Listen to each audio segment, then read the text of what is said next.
Tim tangkap buron Kejaksaan Tinggi Sumsel berhasil meringkus Stefanus Richard Pratama, terpidana kasus penganiayaan terhadap ceweknya yang masih di bawah umur, di rumah wong tuanya di Plembang pas sedang beristirahat.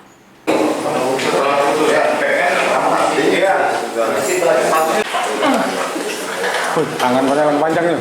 Ini, Pak.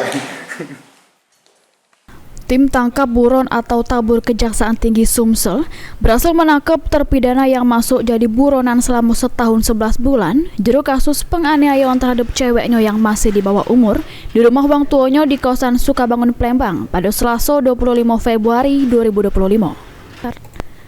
Kepala Kejaksaan Negeri Plembang Hutamrin mengungkapkan, terpidana Stefanus Richard Pratama sebelumnya sudah divonis Pengadilan Negeri Plembang dengan hukuman setahun 3 bulan penjara, sama denda 50 juta rupiah, subsidiar 3 bulan penjara pada 2023. Karena tidak pernah meloi jalannya persidangan sehingga dilakukan sidang in absentia. Namun sesudah putusan pengadilan, terpidana tidak niat memenuhi panggilan untuk dieksekusi. Kemudian pihaknya minta Kejati Sumsel untuk melakukan penangkapan terhadap terpidana.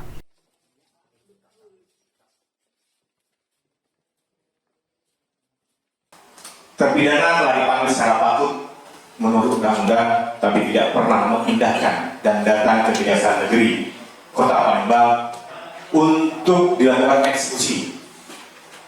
Selanjutnya, Kejaksaan Negeri Palembang menyatakan terpidana masuk dalam daftar pencarian orang.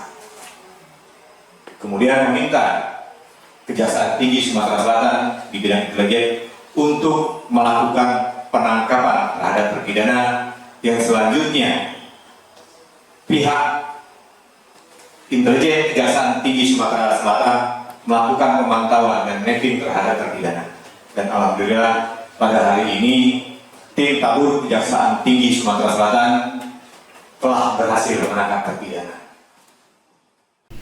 Sesudah dilakukan penangkapan, Kejaksaan Negeri Plembang langsung jeblos ke terpidana ke Rutan Pak Jo Plembang sesuai dengan putusan Pengadilan Negeri Plembang.